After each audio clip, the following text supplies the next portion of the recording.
Hi, my name is Dave Riback. I'm your host today, and I'm also the managing partner of Oswego Wealth Management. And today we're going to talk about family businesses. I'm going to share my screen with you in just a moment, and we'll talk about when a family business needs outside talent. Often, family businesses face a big challenge, and that is finding executive level talent that they need to survive and thrive long term. The issue is in finding those executives who share the values and the culture of the family. There are going to be three key takeaways I want you to pay attention to in this report today. The first one is the family may not have a deep enough bench of members to maintain the success of the family business. Number two, it is crucial that non-family executives understand, appreciate, and share the family's values and vision for the company. Number three, a combination of compensation models may be needed to attract top talent. Top talent. Can't talk today. And so with that, we're going to talk about how finding and nurturing top non-family talent can be complicated. There are typically three aspects to having the best talent. Number one, selecting executives, obviously, with demonstrated competence in that area.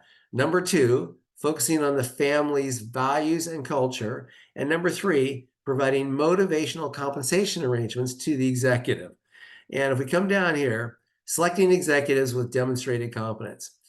Well, that's one approach. Another approach is to have your own family members demonstrate their competence by working for other companies first before joining the family business. This also helps ensure these family members are committed to the family business.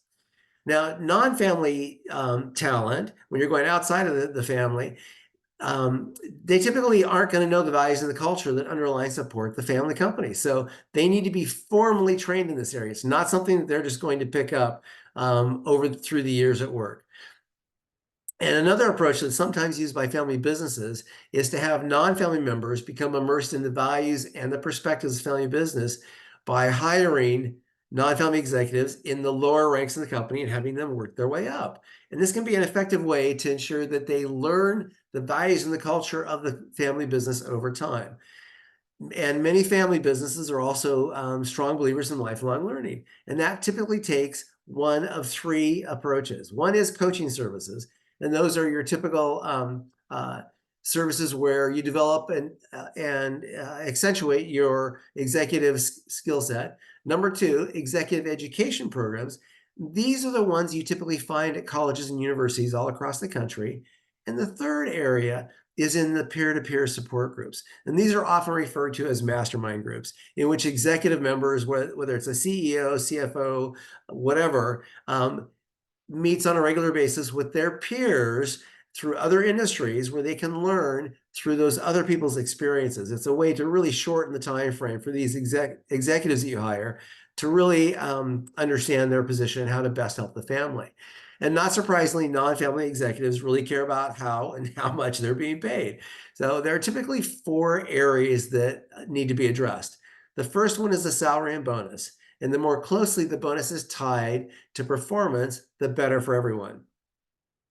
The second area is known as shadow equity. This is sometimes called phantom stock, whereby the family is seeing the value of their investment in the business grow at a particular rate, and that can be matched for the executive through something called phantom stock. The third area that needs to be addressed is in what's called the exit bonus structure. And what that means is if the family is preparing the business to sell, then you want to make sure that there's a bonus for the executive for helping you get your family business up to that level. The fourth area is in what's called non-qualified deferred compensation. And this typically goes by a number of different names, deferred comp, executive bonus, whatever you want to call it. But these are ways of really rewarding the executive with additional funds for their services. And in conclusion, ultimately, the family business may need to look beyond their circle of family members for leadership that can help them excel.